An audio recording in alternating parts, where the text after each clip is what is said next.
Okay, so how to get into PA school by myself. Ooh, can I move this off to the side so I can see my screen? Okay, cool. So who am I and why should you listen to me as far as getting into PA school? I am a board certified physician assistant. I am licensed in New York, Ohio, and most recently North Carolina. I am living in North Carolina, beautiful Raleigh, North Carolina, if you could see the skyline. Probably not, but that's where we are.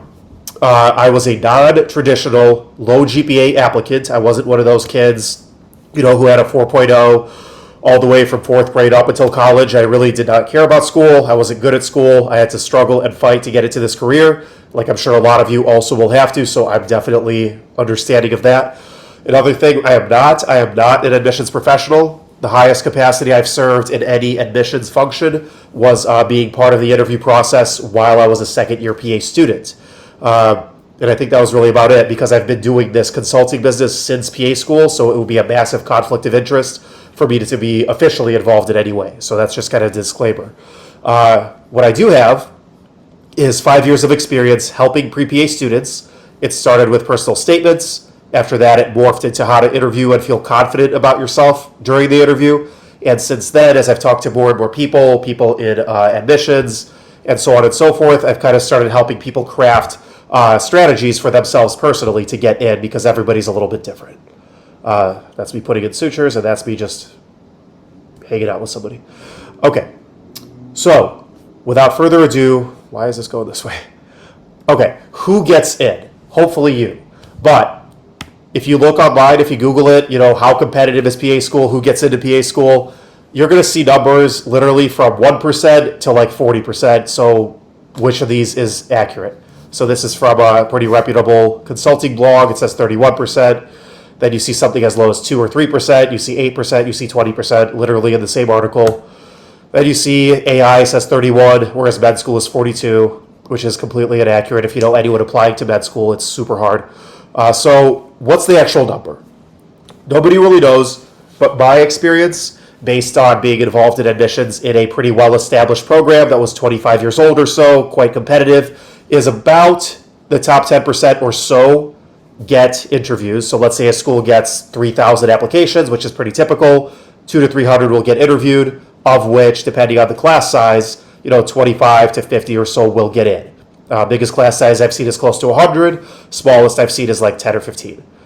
So that's about the numbers based on my experience. You could trust AI, you could trust these articles, or you could just trust me, or you could just realize it's very competitive and it's going to be tough to get in, but not impossible. So, is it impossible to get in? No. It's absolutely not impossible. People do get in. So, who gets in? This is from a very good article by the PA Life, who follows the story of Leslie Mead, who's just kind of like your average admitted PA students. This is somebody who is average for someone who got in. Not the average applicant, but the average accepted applicant. So Leslie Mead is female, Caucasian, 25 years old, second-time applicant. So most people who get in are re-applicants. She has an overall GPA of 3.6. She has a science GPA of 3.5. She has a bachelor's in biology, because obviously every biology major is going to be pre-med, pre-PA, pre-dental, something like that. Her SAT was 1,200. Her GRE was 303, so right around the 300 mark. She has 2 years, so about 4,000 hours of hands-on experience as a CNA, the most common experience.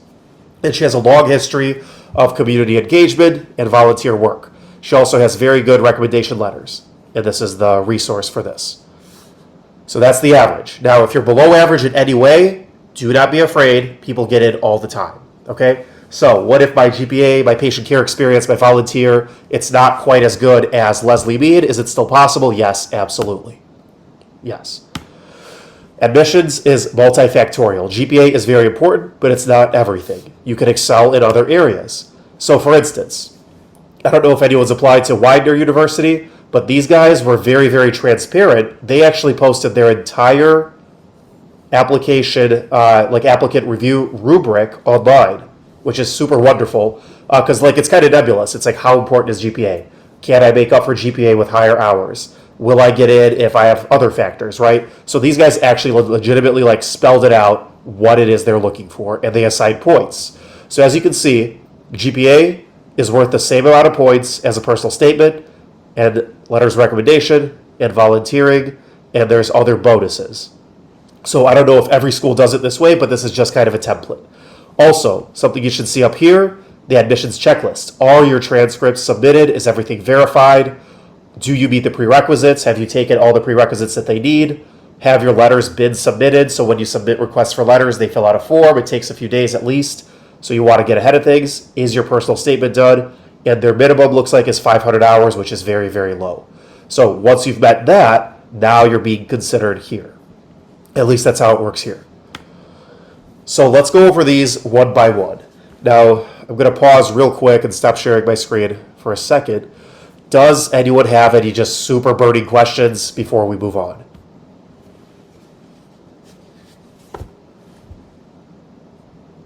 I'll take that as a probably not. Can we move on? Okay, is this helpful so far? Hopefully, yeah, just like the research into the nuts and bolts of admissions. I thought this was fascinating. So let's, how do I do this? 1 second. There we go. Okay. Can everybody see the screen? Yes. Excellent. Thank you. Okay.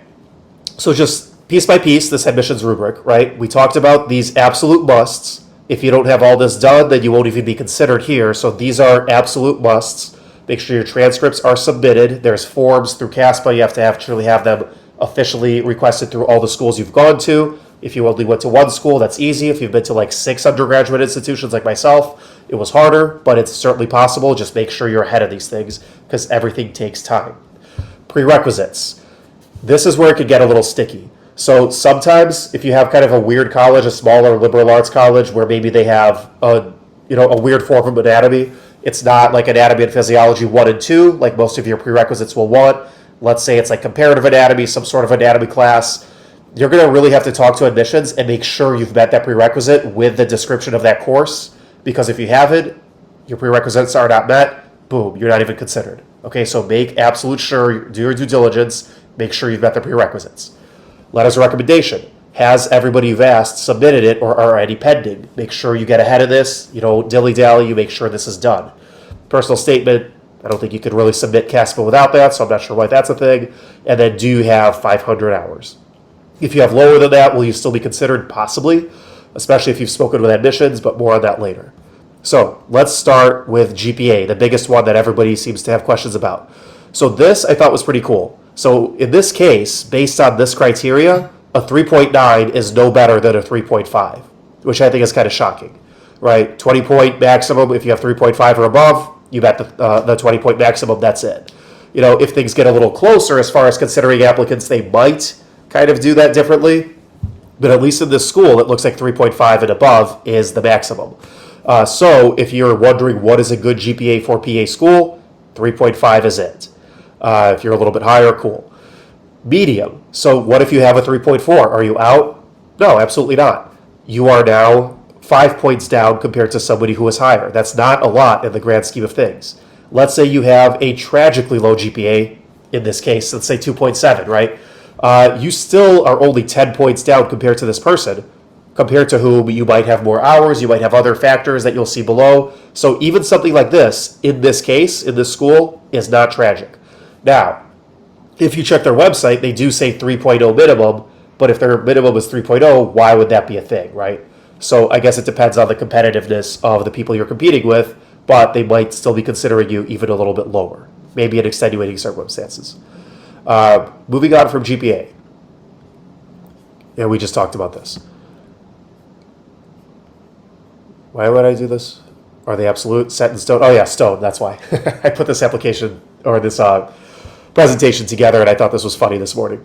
So, about minimum standards. Speaking of the 3.0 minimum GPA, or the 500 minimum hours, are they absolute? Are they set in stone? If they get a ton of applications and enough people meet those criteria, possibly they might officially or unofficially throw away everybody under 3.0 or everybody under 500 hours. But extenuating circumstances do happen. So maybe they are not set in stone, especially if you have a relationship with admissions. So minimum GPA, Even the high standard GPA is not absolutely absolute. Some schools look at the last 60 credits, some look at the last 30 credits, some would consider you, even if you have a below average or below their minimum GPA, if you have a very serious upward trend, maybe you've done a post-bac, maybe you've done a master's, that kind of a thing. Okay? So don't be afraid, you can still get in with enough work and the right effort. Next, personal statement. So this one shocked me a little bit. So their personal statement in their rubric is worth as much as the GPA. So let's say somebody has a 4.0 GPA and you have a 3.2 and they can't write, or they didn't take the time to really write a good statement, or they didn't know what to include in their statement, you could get ahead of them and make up that difference just like that. What if they get a 10 out of 20 and you get a 20 out of 20 here? Boom, you're ahead of the 4.0 GPA now, according to this rubric. All that to say, the personal statement is very, very important. Now, what do you include in the personal statement if you want to follow their rubric, just based on what they said? A strong desire to be a PA. Why do you want to be a PA? You'd be shocked how many statements I read that never really answer that question. And I'll go into that a little bit later. Also, understanding what is special about the PA career, what the scope of practice is, what we actually do, not just why you want to do it, but what do we actually do? And also identification of your own strengths and weaknesses, as it says right here, and that can be demonstrated through narratives. And I'll talk more about that later. So, next section, letters of recommendation. Who would have thought letters of recommendation are as important as GPA or personal statement? I had no idea until I saw this rubric. So, one important thing here. When you submit your requests for a letter of recommendation, they don't only write a letter, they also have to rate you on like a 5 out of 5 Likert scale. And so these people here, they say strong letters of recommendation, all reflecting excellent, which means 5 out of 5. So if one of your people that you're asking is trying to be realistic or fair, or for whatever reason decides to make something less than 5 out of 5, according to this, you're officially out of the excellent category, and now you get 15 out of 20 at best. Okay? So I'm not necessarily saying whoever you're asking to write you a letter to tell them how important it is to give you all 5 out of 5s, but if you can somehow communicate that, this is literally the difference between 20 out of 10 or 20 out of 20 and 15 out of 20. Okay? Also discussing some good things to discuss: interpersonal skills, academic ability, particularly if you've struggled academically. Let's say you had a bad freshman year.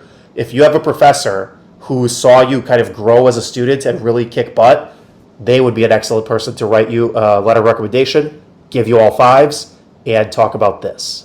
Adaptability, reliability, trainability, how well do you work in a team, interpersonal conflict, all good stuff. Does it all have to be in each letter? Absolutely not. But are these good things to include? Yes. And last but not least, community service.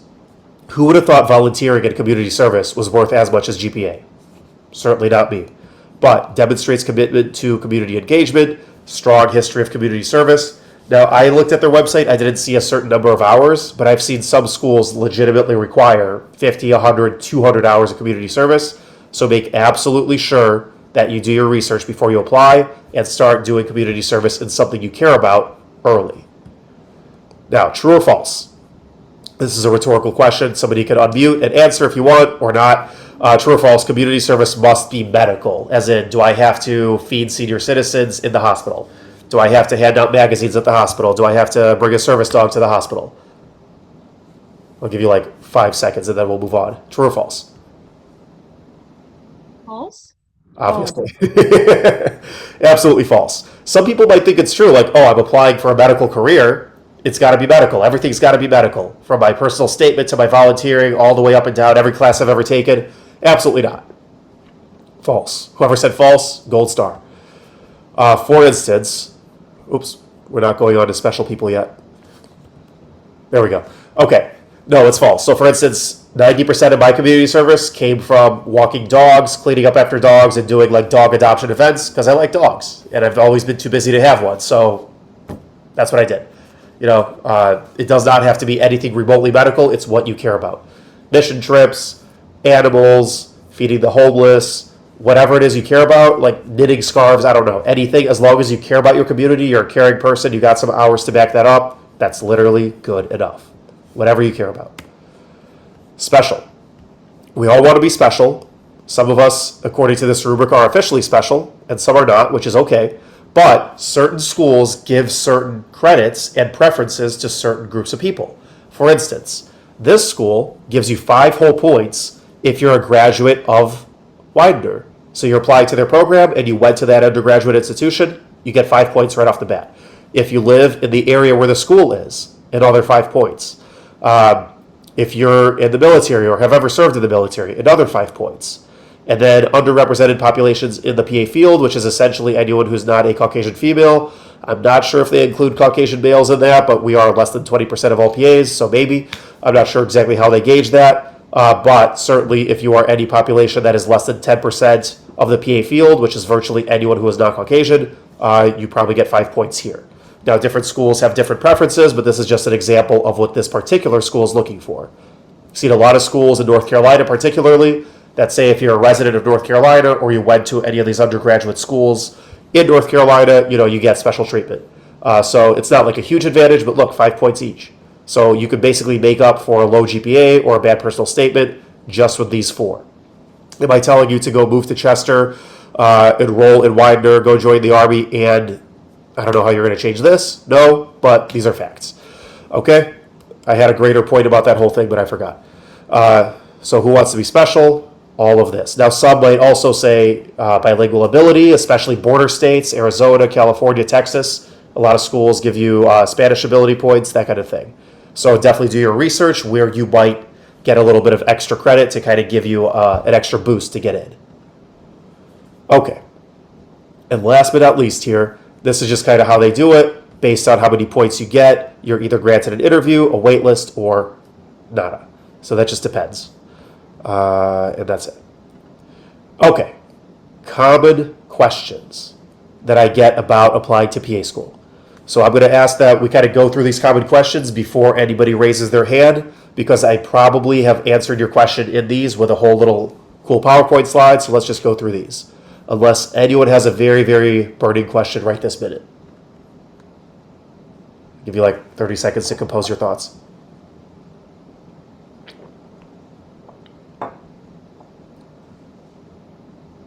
Good? Okay. Is everyone keeping up, and can everyone hear me? Because I can't even hear myself right now. Yeah, we can hear you. It's all And good? I have questions. I'm just waiting till the end.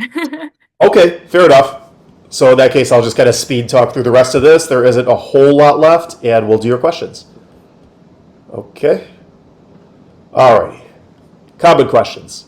So, what if I have a low GPA? What if I don't have the minimum volunteer or patient care experience hours? How many programs should I apply to? Does my experience count as PCE? That's probably the most common question I get on TikTok and YouTube, and it's a little frustrating because it's literally different for every school.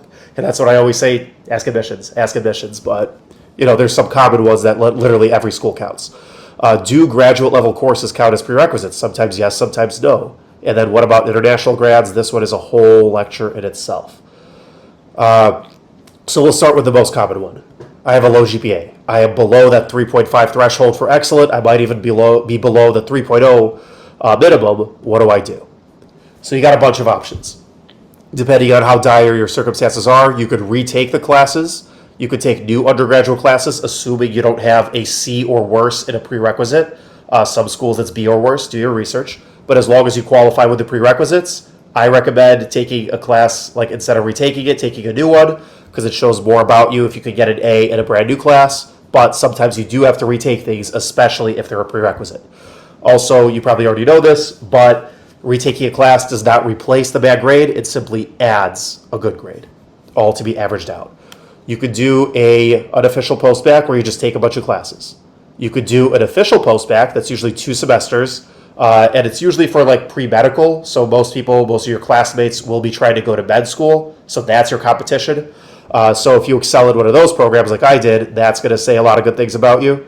You could do a master's program, like a couple of people on my channel, Elijah, James. I don't think Michelle did one. I don't think Brianna did one. Brianna did this. I did this. Elijah and James did this. And we are all PAs and or PA students. So all of these work, just depending on your circumstances. This is one that's not talked about nearly enough.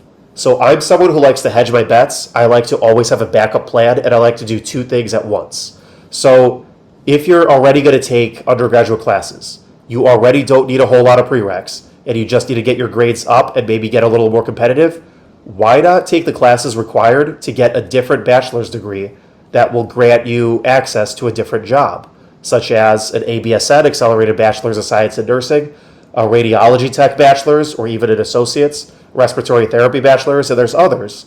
So if you're already going to take undergraduate courses, you probably already have a lot of the courses necessary to get this bachelor's.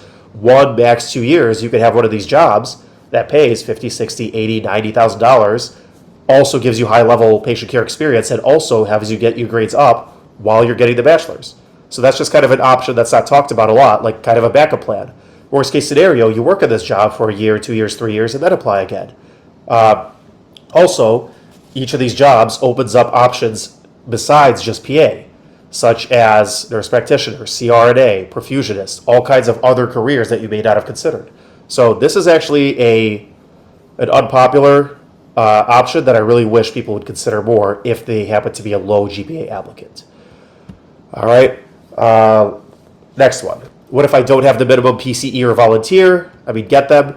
You can still apply, just make sure that your experience is pending and they can see that you're constantly getting more hours, you're working full time. Maybe shoot admissions an email like, hey, I submitted my application. I have 375 hours currently. I just started getting them.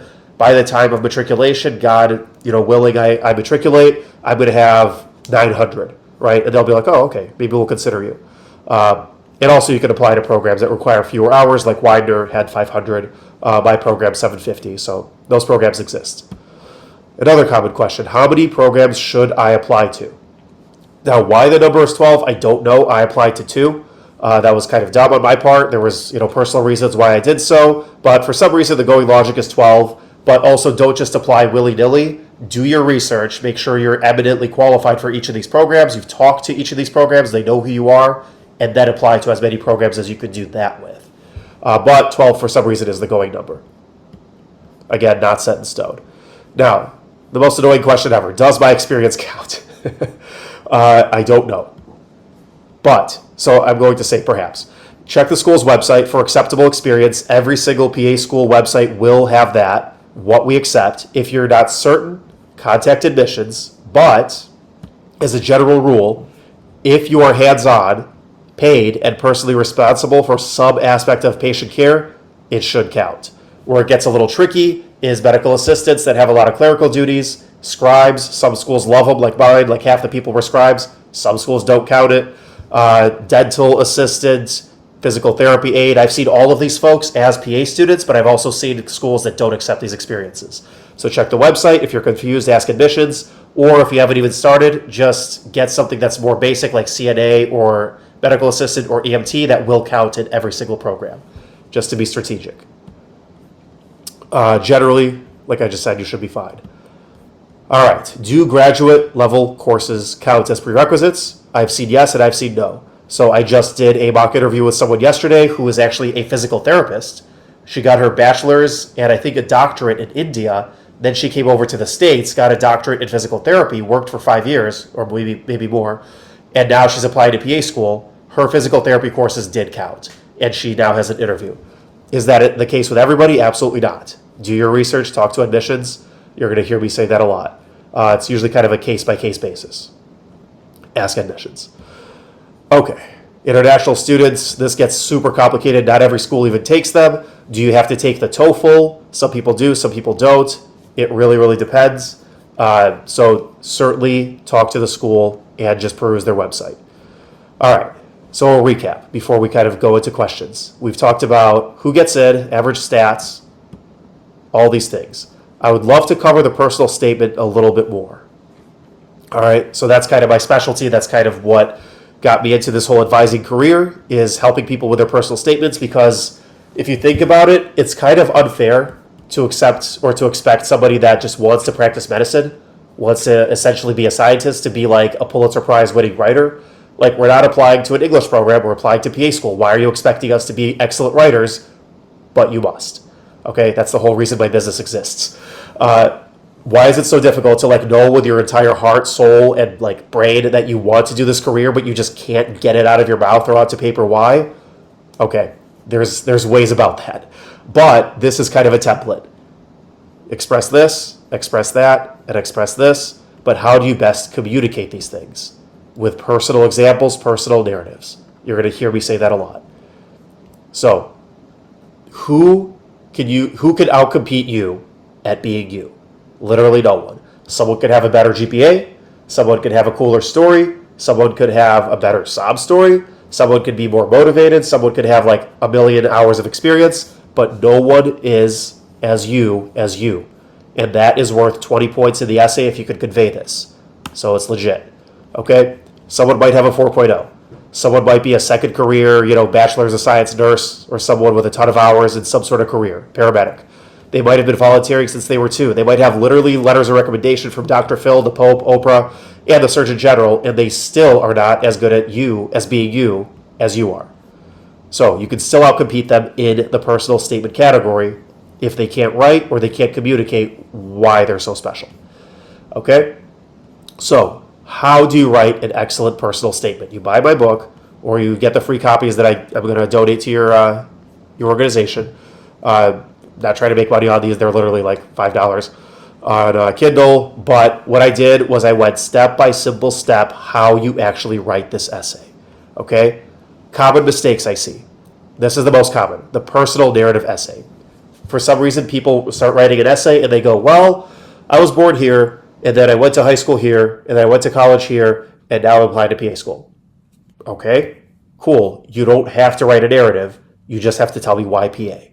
So, why are you uniquely interested? And also, another common mistake, people say like the doctors didn't have any time to spend with patients. The nurses did not seem satisfied with their careers. Blah, blah, blah. What you want to say is why PA, not why not any other career. You don't want to disparage any other career, and you do want to talk about why you want to do this. Also, the narrative problem, don't tell the whole story of your life, only the pertinent pieces of your life that made you decide on this. Why are you uniquely qualified? How much you understand this profession from your shadowing, hopefully. And of course, any hardships that helped you learn, improve as a person, and will make you a good PA student and practicing PA. And we could possibly do a live example of trying to figure all this out with somebody. Maybe, maybe not, if we'll get time. This. Okay. We could go into basic CASPA tips. We're at about half an hour, and I've been prattling on for half an hour. So I'm going to put it to a vote, or let your leaders decide. Do we want to just start a Q&A, or do we want to get into like the nitty-gritties of CASPA? Totally up to you. I think we can let our audience decide. I mean, do you guys want to ask some questions right now, or do you want to Q&A? I've seen some. Or would you like to continue? What do you guys think? Wait for like one more response. Small Q&A. Yeah, let's do it. Like a short Q&A. Yeah, and I mean, if we run out of questions, we got more material. If we just do a bunch of questions, that's valuable. So this is for you guys. It's not, for me to hear my own voice, which is actually painful. So like, I'd rather you guys talk. So go for it. Awesome. I'll go ahead and have you guys, if you want to unmute yourselves, feel free to. If not, Turt will take over and read some of those questions. Awesome. Isabella, go for it. Hi, Boris. Thank you so much for presenting today. I have a question about letters of recommendation. So do you think it makes more sense to ask, for example, like a professor and then like a PA and whatever, something different versus 3 of the same thing, or like 3 professors, 3 PAs, something like that, I guess is my question, if that makes sense. I think you're muted, Boris. Sorry, I was gonna mute my video and blow my nose, but I was afraid you guys would think that I left, so I did it. So I will in a minute. But the question was, who should you get letters of recommendation from? There's definitely no rule, but my rule of thumb is you certainly want a physician assistant in there. At the very least, I'm not gonna say at the very least, like any mid-level provider, nurse practitioner, that kind of a thing, but preferably a physician assistant. If you can't get one of those, it's a little bit concerning because you don't have any relationship with a PA. You don't have you've never shadowed one. You haven't worked with one closely. Do you even know what we do? Why do you want to be a PA? So I would really, really, really like you to get at least one from a PA, preferably. If you absolutely can't, don't worry. Plenty of people have gotten in without that. I just think it will be very valuable to have a PA. That's one. 2, again, be strategic. What are these people particularly saying about you? So if it's a professor, is it just a professor saying like, "Oh, she's nice," or is it a professor saying, "Oh, they were a good student," or is it a professor saying like, "I don't know this person, they just asked me"? Like, why are you asking this professor? The ideal situation would be this professor could be like, "This person was an excellent student, super enthusiastic, always helped their peers, organized study groups." That would be good. Another one for a professor would be like, initially, honestly, this person struggled, but then I saw their motivation and they came to see me at office hours and they changed their study methods and they ended up with an A through hard work. And I know they're going to excel in anything that's thrown at them. That kind of thing. That's a professor. Another thing, other people in healthcare, a doctor, a nurse, that would be really good. If you could get like someone from all levels, that would be perfect. Another thing I've seen is a personal contact. So not like a parent, brother, sister, best friend. That would be a little unethical. But someone who's kind of like seen you grow up, maybe from the side, maybe like a mentor. The coolest one I've ever seen is someone had a policeman that just knew her since she was like a little girl and was kind of like a second father. And this person wrote her like a really sweet letter. So that was really cool. But rule of thumb, if you're going to go very, very basic, you just want one of each. I would love a PA. I'd love a doctor. I'd love a nurse or some other sort of medical staff that's not a PA. A professor talking about your academic abilities, and someone who could attest to your interpersonal skills of some sort. Does that make sense? Yeah, thank you. Do you feel like I answered that, or do you have any other like kind of lingering questions? No, you answered that exactly. Like, yeah, thank you. Absolutely, you're welcome. And I'm going to turn off my camera just for like 2 seconds while the next person asks their question. I just really, really have to do this. Uh, Sun, you can go ahead and ask the question. Perfect. Thank you again for sharing your time, Burris. But absolutely. my question is, are volunteer hours, extracurriculars, and leadership in high school low-hanging fruit? Or like, should I refrain from putting that in CASPA? What do you mean by low hanging fruit? Like I know, or the consensus of what I heard is you shouldn't put anything in high school in your applications. It should all be college level, including whether it's courses, whether it's college level courses or hours or like in that sense. Specifically volunteer hours. Yeah, I mean, courses, obviously, you're not going to put any high school courses, it's undergrad and above. As far as jobs and volunteering, it depends how much other stuff you have. I don't see anything wrong with putting some volunteering that you did in high school as long as it kind of continued into college. It's not like you did a little bit of volunteering in high school and like that was it. That might not be looked upon very well, but I don't think there's any official guidance for that. Correct me if you like talk to admissions or you saw something on a program that says experiences must be through college. But what if you like worked as an EMT when you were 18 in the summer between high school and college? Does that not count? As hands-on experience. What if you turned 18? I don't know if you have to be 18 to be an EMT, but what if you worked as an EMT during your senior year and you took call on weekends and nights and you got like thousands of hours? Would that not count? I don't see why, during high school. So I don't see why that would be a problem. Perfect. Thank The you. Thank one, you. yeah, of course. The one time I could see it being an issue is if it just like didn't continue into college. Then yeah, should you still include it? Probably, but I mean, it's a little concerning. Like, why did you like care about your community in high school and then you suddenly stop caring about your community in college, right? But I don't see any reason not to include those things. Perfect. Thank you. Thank you. You're welcome. Any other questions before I choose one from the sign-up sheet? I have one. All right, Diana. Hi Boris, thank you for presenting to us. My question was that what if you're somebody like me who started off their college education pretty strong, and then let's say towards the end, maybe what CASPA could be credits kind of started slowing down and didn't stay strong, I guess you can say, as a student. How do I defend that or portray that in a different way in my application? Yeah, I mean, I'm going to be honest, it doesn't look good. an upward trend makes sense. The classic story of I didn't know what I wanted to do, I didn't take school seriously, I was away from home, I got some B's, C's, D's, F's, whatever it may be, and then I discovered this profession, and from then on, it's been like B pluses and above, and everything got way better the last 72, 60, 30 credits. Going down is a little concerning.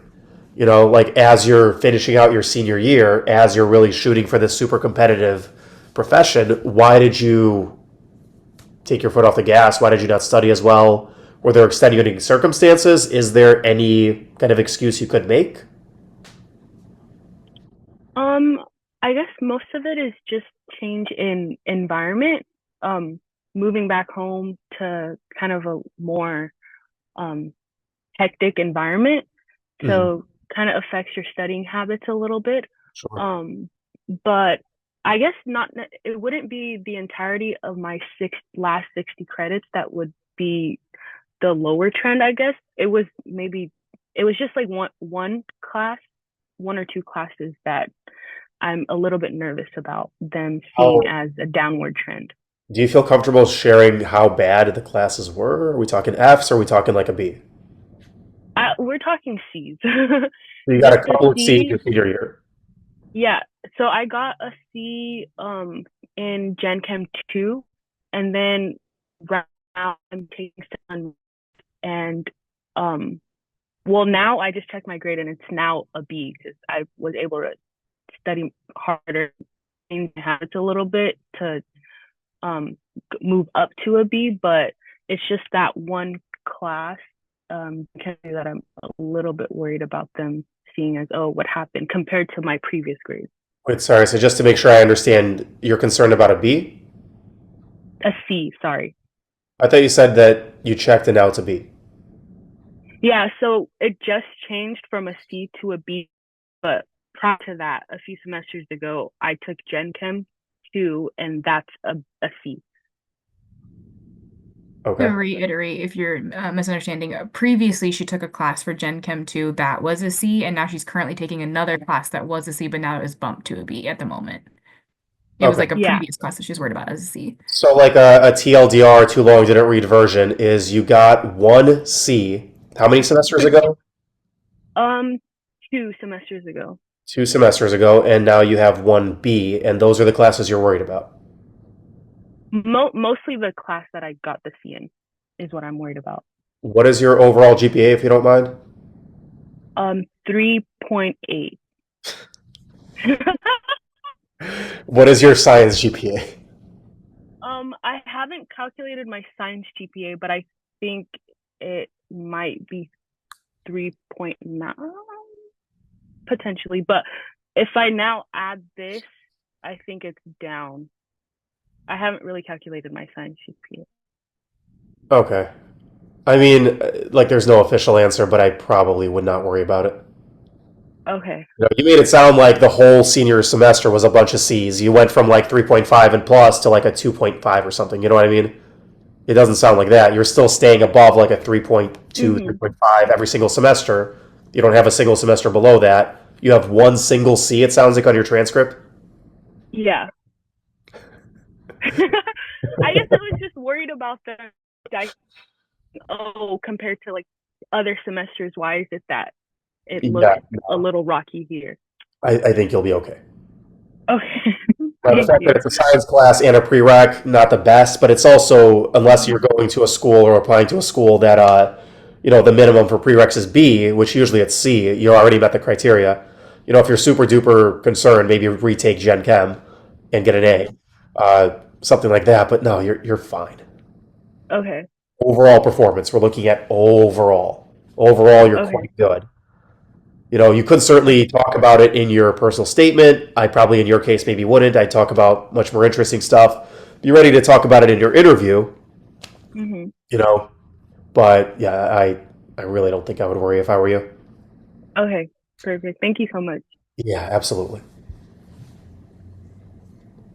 Just to bring it into perspective, I got a D plus in jazz dance my senior year.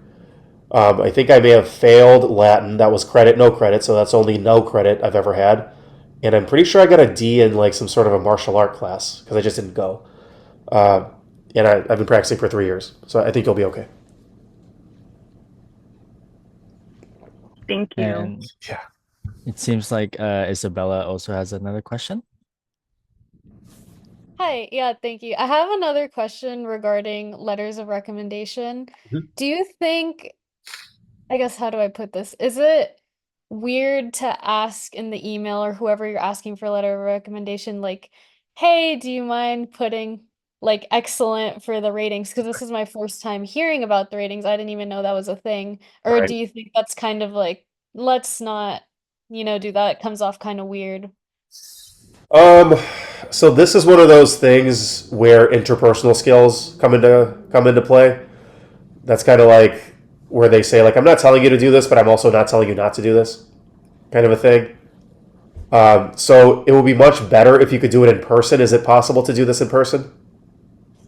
Unfortunately, not since I've moved away, but I am close to the people I'm planning on asking or requesting letter of recommendations from. Mhm. So I'm not really worried about like, I guess like emailing them or texting them. Are you so you're close with them? They want the best for you. You legitimately know that. Yes. Okay. So I would probably get them on the phone. Mm-hmm. I mean, email them, say, hey, I would really be honored if you'd write me a letter of recommendation. I'm applying to PA school. Also, once they say yes, say, can we, discuss this over a Zoom call or a phone or FaceTime? And that's when you talk about it. You talk about like, what they would think about it, what you would hope that they would write. Some of them literally say, write the letter for me and I'll sign it. Like, it just depends, you know. Right. And then also bring up, so what to expect. Timeline wise, this does take a couple of weeks. Obviously, I'm nowhere near applying. You have like 3 or 4 months. But if we could get this done in the next 2 months, that would be excellent. Clear expectations.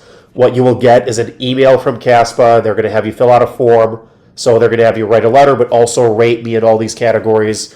And I'm not exactly sure how it works, feign ignorance. I'm not exactly sure how it works, but I've heard some really like crazy stories where if somebody's rated even below 5 on one category, that could really reduce their chances. So, obviously, rate me to the best of your ability, whatever you truly believe. I'm not telling you what to do. I'm just kind of putting the information out there. Got And it. hopefully they'll understand that. So if they genuinely want the best for you, I really hope that they'll, do that. Right. Okay. Thank you Yeah, so much. That's really helpful. yeah, absolutely. Now we have another question for Bea. Yes, hi. Can you hear me? Yeah. Yes. Okay, thank you so much for your presentation. It was very helpful. My question to you is, um, if for instance, I used to be a bio major, I used to be a pre-med, Mhm. but I am planning changing my major into philosophy with focusing on medicine and well-being, Oh, cool. but I'm minoring in bio, so basically, most of the prereqs for PA school I have already completed. Do you think that when I do the CASPA application and they see that I'm in like a different major, it's mostly philosophy, so it's mostly writing, would they consider that be as a strong candidate? I don't see an issue with it. Did you kick butt in all the prereqs? Yes, So, but I just didn't like the idea of like majoring in bio just because they were just asking for too much classes that it kind of like I just like writing more. That's why I decided to switch into philosophy. you're going to be working in psych. Okay. Uh, I mean, I don't see any problem with that. Like, there was a former engineer in my class. Obviously, she only took prereqs. Yeah, there you go. Somebody just pointed to herself. She was an actual practicing, I think, mechanical or electrical engineer for years. So her major was obviously engineering. It's more interesting. If you show capacity to do well in higher level science courses, you're fine. Would you perhaps, like you have a bio minor, so I take it that you've taken some upper levels already, one or two at least? Yes. Biochemistry, cell bio, something like that, and you've gotten an A in it or dang close, like I don't see why that would be an issue. Okay.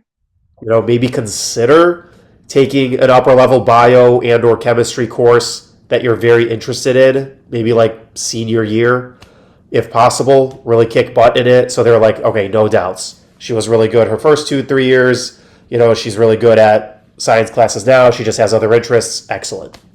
Right? Okay, thank you so much. Absolutely. I don't see an issue with it. Just makes you more interesting. I had a question for myself, and I Yep. think this was a question from one of the people in the sign up form too.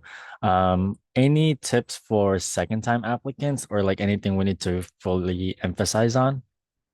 I mean, most people are second time applicants or above, so that's definitely okay. Did you spend a lot of time improving your application, got more hours, improved your GPA? Yes. Okay, so what specifically is your question? I guess like is there anything we can change, like maybe our personal statement that we could add into, or like even a life experiences essay? Yeah, I mean, you definitely should not ever reuse your essay from last year. Okay. One, if you're applying to any of the same schools and someone happens to notice, like, hey, side by side, these things are almost identical, that's lazy. And not only is it lazy, it's like you've got all these new experiences. You took more courses, you had this like really kind of traumatic rejection, and then you did all this stuff because you really want to do this, and you've gotten all these other experiences. Don't you want to write about them? Or aren't you a different person this year than you were this time last year? Okay, yeah. Right. That makes sense. Yeah, so absolutely rewrite your personal statement, make it way stronger. And now that you kind of know the CASPA system, you know how everything goes, you're going to fill it out much quicker. You're going to be way more ahead of the curve because you're going to get your letters of recommendation requests in sooner. You're going to apply the moment CASPA opens in April.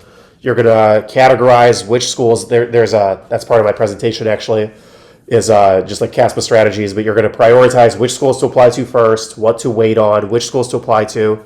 You're going to be much smarter this year. Okay. Yeah. Thank you. Yeah. So same advice for somebody applying the first time. It's just now you have way more experience with it. Yes. And then Allison, go ahead. A quick question for you too about I'm a non-traditional applicant also, and I'm also attending like multiple community colleges to get my prereqs done. Sure. Do you have to like when you're in CASPA, do you have to like have the school submit the transcript, or can you receive it from them and then submit it to CASPA? Official from the school. Okay, so it takes a while. What do you think a good timeline would be to request those?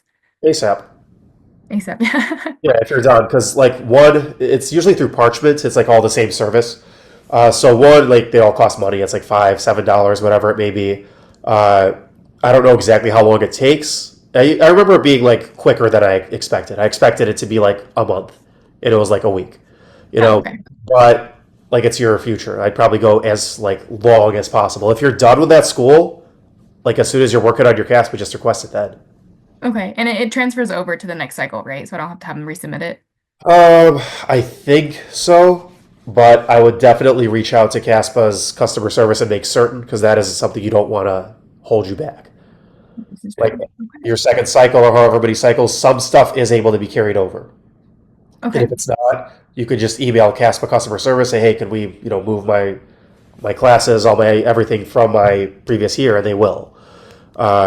Even my experiences, that kind of a thing. But definitely ask about the transcripts. That shouldn't be an issue if it's the same thing and nothing's changed. Okay, perfect. Awesome. And just another quick question to add on to that really quick, and then we'll get to you, Isabella.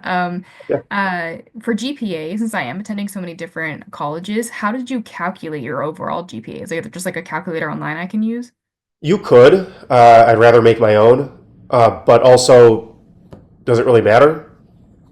Like before you put it into CASPA, are you just trying to see what you're competitive with, or if you might be borderline? I just want to know where I'm at. Yeah. Is there any chance you're borderline? I was a 3.33 when I graduated with my bachelor's degree, but I've gotten all A's since, and I've taken like 6 prereqs so far. So I don't know if that'll raise me at all. It will. 3.4-ish. Okay. Yeah. Yeah. I just wanted It'll to be like okay. relatively speaking know where I was at. Yeah. I mean, there's a lot of like the PA whatever forum or whatever it is. They have a bunch of online calculators. I'd much rather make my own just because I am a control freak about this kind of stuff. So you want to, like, I can go over this maybe at another time or make a very detailed video, but you basically just use the science of how a GPA is calculated. It's the percentage of the total number of credits you got times whatever it's worth. You know, and that's if it's A pluses versus A minuses. If they have that, that's different than just an A. So you kind of have to figure all of that out. For an engineer, you should be able to figure this out. It's math. Yes, no, I'll be You know, just maybe, fine. maybe once you build a spreadsheet, help the other folks out. But Sounds you fair. can build your own much easier than you think it is. Perfect. Okay, thank you. I appreciate it. Yeah. Go for it, Isabella. Thank you. And sorry, I just wanted to piggyback off of Allison's previous question with transcripts. Uh-huh. So is the process that we go out of our way to request transcripts from each specific school, and then when the CASPA opens up, because my plan is like day one, like I just want to put everything on there and submit ASAP. Would Uh-huh. I just go and like upload those transcripts on my own, or is there a different process?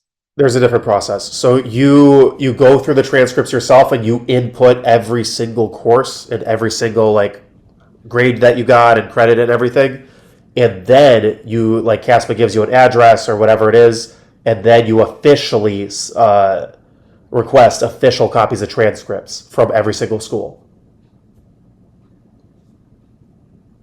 So we don't like, for example, like let's say, I mean, I've already graduated and I'm done with my courses, Sure. so I wouldn't request my transcript yet, is what you're saying? I'm not sure how early is too early because CASPA's open for you to start inputting stuff right now, I take it. Right? You Mhm. can't hit submit, but you can start working. So I don't see why you can't just do it now if the transcript s- is done. Oh, sorry. I think I mean more of like I've already inputted the courses on my CASPA, like Yeah. prepping in that sense, but I mean like the official transcript. Yeah. I mean, if you're able to work on your CASPA, I don't see why you can't request it sooner. Like, I don't think CASPA has to be open for you to request your transcripts. Those could be in and verified before you hit submit. So you Oh, should be able okay. to set it up to where you hit submit, not on the transcripts, but on your actual application as soon as it's open. Oh, so they transfer over like because I'm not applying this cycle, I'm just kind of preparing for the next Sure. cycle. So I could request the transcripts now, even though it's technically not part of the cycle I'm applying. I think so. I'm not certain, but I don't see why not. Okay. You know, if you're filling everything in. Now, also, I'm pretty sure like it's going to be once the cycle closes, it'll kind of reopen. But I don't know. I haven't filled it out for like 6 years. Mhm. But whatever current cycle you're working on, you do not have to wait until April to request your transcripts. They should be in and verified way before then. Got it. Okay, Right? thank you. That was really helpful. I did not know that. Same thing with letters of recommendation. It will be good if those are done like a month, 2 months before CASPA opens. So same Preferably, thing. yeah. Oh, sorry to interrupt. I'm like mind blown right now because I didn't realize this. So I could go ahead and request the letters of recommendation through CASPA and have them have like, oh no, No. sorry, Allison. Sorry, so letters of rec are the only thing that I know for sure do not transfer over. So Mhm. don't request those now. Wait until April when the application cycle opens. You have to The wait until transcripts are April. fine. What? You have to wait all the way until April to request Yeah. letters of rec. You have to wait for the new application cycle to open. Otherwise, they won't transfer over. So just for clarification, it's okay to start asking for letter of recs now, but we are not able to submit the letter or get it started early on. So once the application of CASPA opens, we can then send the email for the letter of the people who are writing your letter of rec to submit it. I see what It you're just saying. still takes a while. So you're gonna like have them work on the actual letter, but you can't officially request until then. Exactly. Mhm. I don't remember exactly how that works, but I would definitely contact CASPA customer service and see what the soonest you can start requesting official transcripts and send out letters. You know, because if you have to wait all the way until April, then you're not submitting anywhere near April. You're waiting for your classes to be verified. You're waiting for the letters of recommendation to come in. Like all that takes time. You know, I was under the impression that you could do it sooner and it could all be like verified, ready to submit by April. But, you know, CASPA would be the people to reach out to. You can definitely have people write your letters of rec now, but they have to hold on to them until the new Sure. cycle opens because you have to send them a special link from that cycle that Correct. links it to your new CASPA. Yeah. Correct. I'm just not sure if that's like in April when it officially opens or after this cycle is over and they open it up to work on the new cycle. Oh, that's a good point. I'm not 100% sure. I thought it was Wonder the second CASPA. option. Yeah, because I mean, in that case, nobody's going to submit in April. Everyone's going to submit in May by the time everything's done. So I would call it like somebody over here, Allison said, contact CASPA customer service directly. I would definitely ask about that. Yeah, Okay. I Those think reports. I think a quick Google search. I looked I think through so. different forums and also like Reddit and stuff. People Yeah. said that transcripts do definitely do roll over. Transcripts roll over, and how soon can you submit official transcripts if you haven't already submitted them, and how soon can you request letters? That's what I would be Googling. But yeah, sorry, I'm not a CASPA expert. I'm a personal statement and interview expert. The CASPA stuff, I don't remember. I haven't filled it out for a long time. No worries. Thank you so much. Yeah, absolutely. But the sooner the better. That's the thesis here. Any other like burning questions before I have to get off this feed and try to go to bed?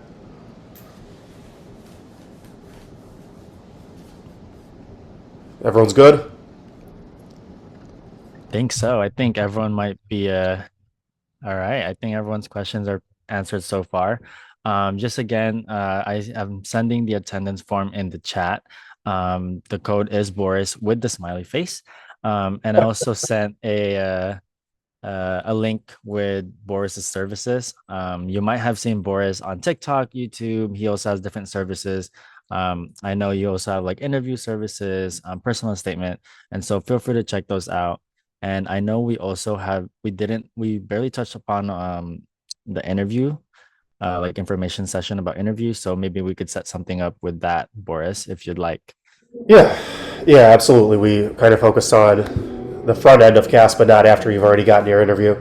So we can certainly talk about that. Is anyone currently interviewing or has interviews coming up, or are you guys mostly like planning for next year?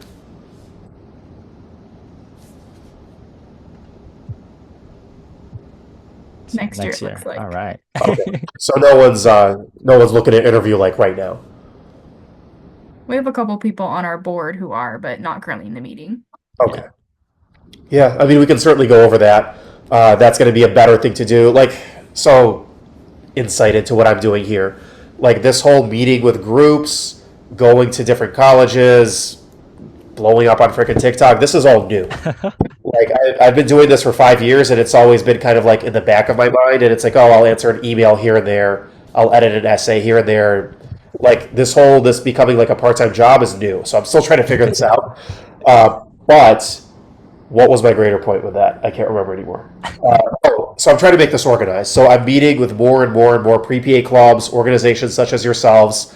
I'd really like to make it like a twice a year kind of a thing. So like winter, like January, February, is it now? November, a little early.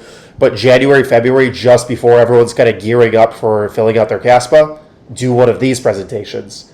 And then in like April, May, June, maybe June, as everyone's like really thinking about interviews, do an interview focused presentation, that kind of a thing. So I think probably in the summer is when we should do an interview thing. All right. Sounds perfect to us. We'll do that. And then like he said, yeah, I do this part time now. I have a couple other people that are helping me with it. I'm bringing on more people. I actually have a pre-med advisor starting with me as soon as she starts med school. But she's co-authoring a book. She's going to be on the channel. And my whole brand, the Boris the PA thing, is actually going to be called Personal Statement Pros because like the company's growing. There's going to be way more stuff that we're doing. So yeah, it's exciting. If you guys need like very personalized help, like he said, I do have meetings. Just go to boristhepa.com. We can meet one-on-one. We can do a mock interview. We can figure this out. But yeah, thank you guys for having me. I hope this was very helpful to everybody. And then before you leave, Boris, if everyone could just turn on your cameras, if we could just take a quick picture. Allison, are you okay to do that on your Yeah, end? I can do it. right. I'll just wait for a couple seconds, and if nobody wants to turn their cameras on, we totally get it too. But Yeah, we no, want to see your fine. beautiful smiling faces. Absolutely do not have to project your face on YouTube. I totally get it. This is going on YouTube. But also, yeah, if you can keep my face small. Don't make me like the main person because I don't want my like sinus infection-y face like all over the screen right now. Even though it probably will be, it's just I don't know. Getting sick Oh, is good. awesome. We got you. You'll be the same size as everybody else, so don't worry. I'm totally good with that. The smaller, the better. Awesome. All right, so give me your pretty smiley faces. I'm gonna give you guys a couple seconds, and then we will start our screenshot. Okay, one second. I have to like wait for it to do this thing. Cool. Okay, we got it. Awesome. Awesome. Thanks, Thank you, guys. everyone. How do I stop recording? We can stop it on our There's a end too. button usually at the top right